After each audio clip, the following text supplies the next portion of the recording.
do one short plays about smoke in 10 minutes. Go. Do you smell smoke? What? No. Oh, and scene. Do you smell smoke? No, not at all. Why? And scene. Do you smell smoke? No. I could swear I smell something burning. Ah! And scene. Do you smell smoke?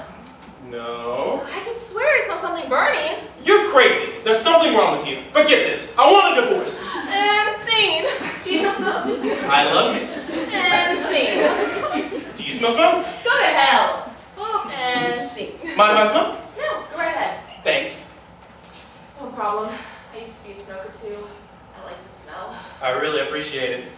So I was wondering, maybe later I could... Taxi! And scene.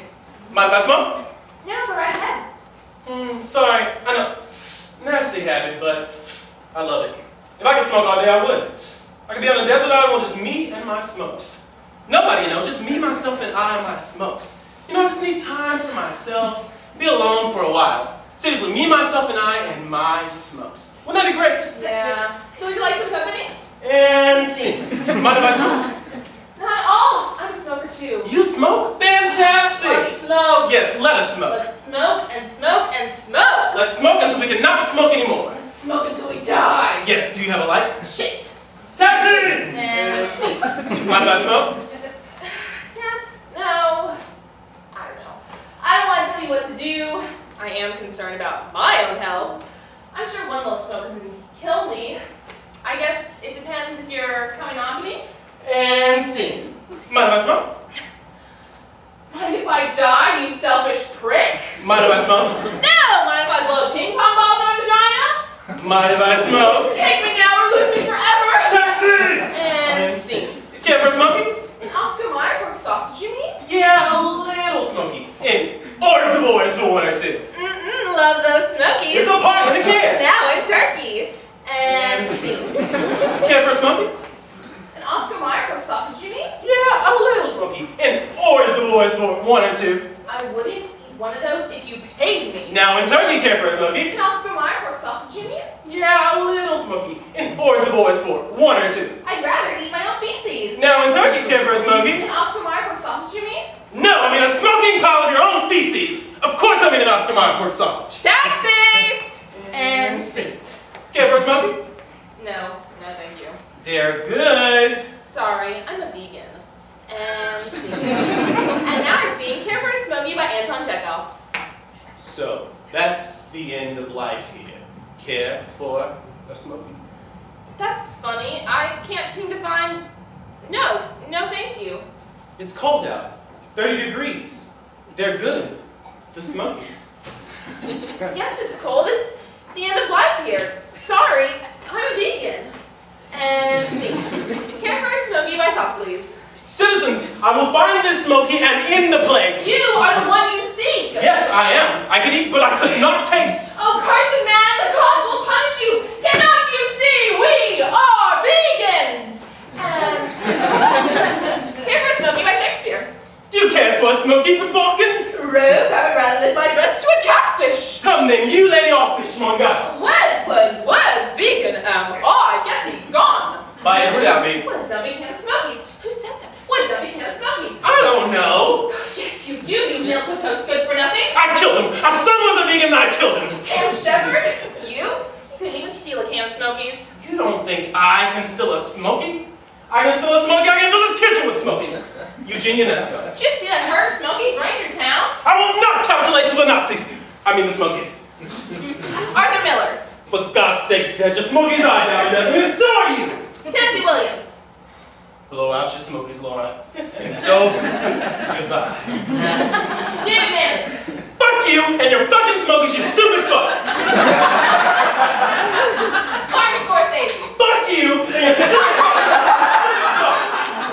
Andrew Lloyd Webber. Midnight smokies are burning. Marcel Marceau. Tony Kushner. Smokies are so Steven Spielberg. Here, absurdism care for a We smoky. should really go get some Smokies. Yes, we should. Maybe tomorrow. Yes. Realism care for a smoky. Why wouldn't I want a Smoky? Existentialism care for a smoky. If I am nothing else, I am a Smoky.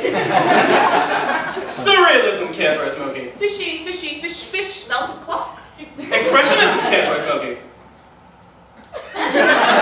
Philosophical, campfire smoking. What do you mean by smoking? Intellectual, campfire smoking. That depends on what you mean by smoking. Actual, campfire smoking. Actually, no. How many is that? 40, 10 more, 1 minute. What are we gonna do? One person, historical figure, place, Nixon, go. I am not smoking. Martin Luther King. I have smoking. Clinton. Smoke if you got them. What? I'm sorry, give me an easy one. Ruth Bader Ginsburg. Easier. Lincoln. Let my smokies go. That's Moses. Yes. 4 and 7 Smokies. Ugh, this isn't working. Hey, give me 3 at a time. Paris Hilton, Orson Welles, and that guy over there. Smoky, that's hot. Smoky. Smoky. How's that? Sucked. Here, I got one. God. God. Let's start at the beginning. In the beginning, there was the smoky. No, I mean, do you smell smoke? Oh. Do you smell smoke? Why, yes. Yes, I do. And sing.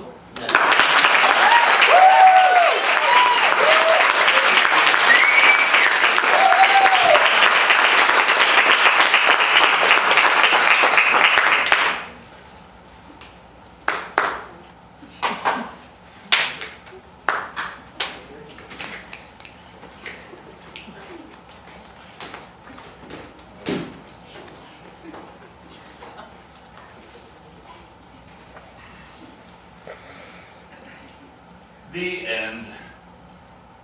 Good night, sleep tight. Don't let the bed bugs bite. What, you want another? But it's a school night. Okay, just one more. Such a pushover. Now, what kind of story shall we hear? How about a fairy tale for our time? A field of dreams fenced with white picket. The story of the young man and woman we all hope someday to be. Too bad that's what you're getting.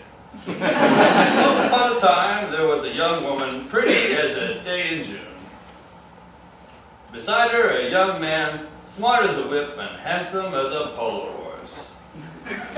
They met in high school and fell in love one merry day in May. Before too long, the young man dropped to his knee, pulled the diamond from his pocket, and won the young woman's hand in marriage. Excuse us, Mr. Storyteller. Moving right along. With the blessings of their compatible family. Mr. Storyteller. Excuse me for a moment. Yes, what is it? We didn't exactly meet in high school. Yes, you did. It says so right here. We met in a bar. And we dated off and on for about 5 years while she experimented with foreigners. How nice. Well, for our purposes, let's say you met in high school, shall we?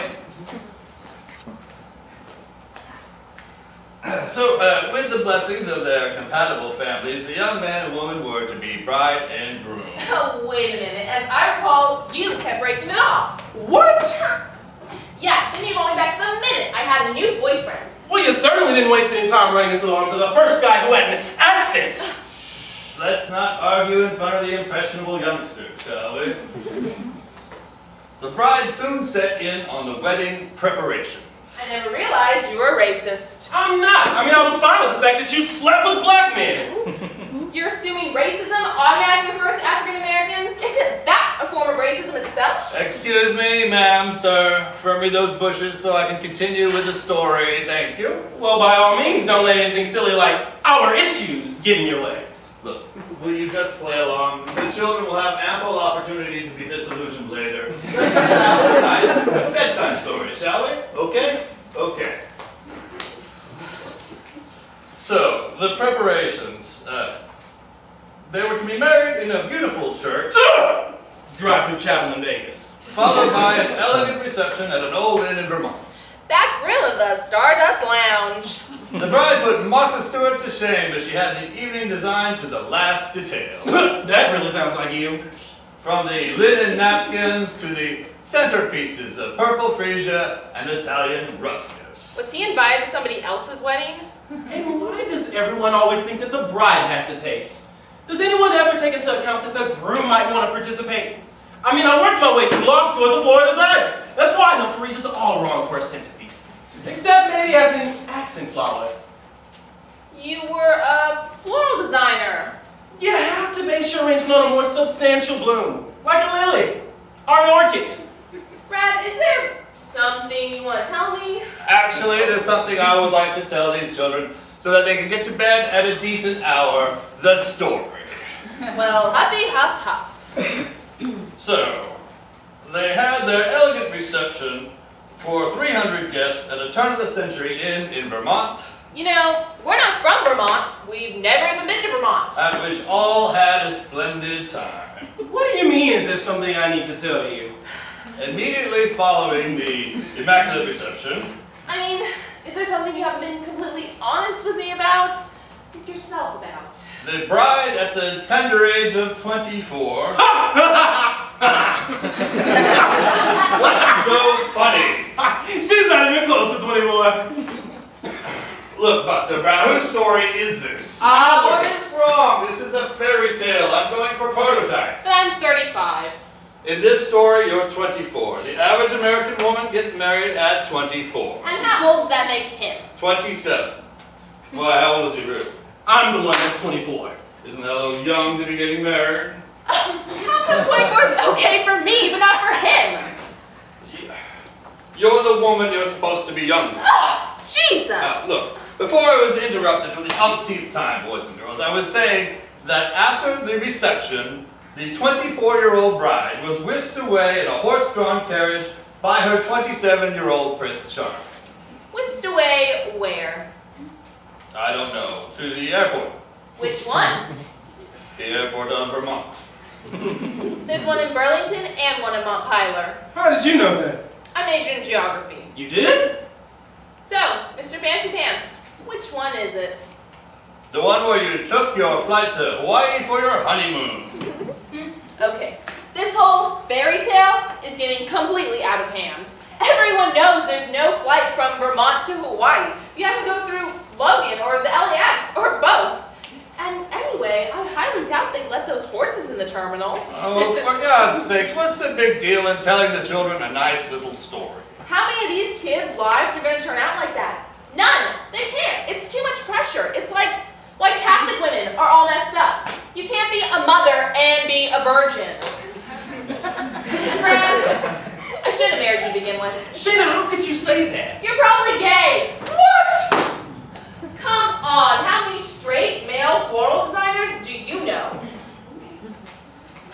Listen, if we're talking statistics here, most people don't get married in Vermont. They get married in their one-horse hometowns with Walmarts and bad zoning. What's wrong with that? Nothing! That's my point! Most people get married in their hometowns. Most people cheat on their spouses or end up in counseling or sell everything they own just to get into a lousy nursing home. Put that in your fairy tale and smoke it. No one's smoking anything, their children present.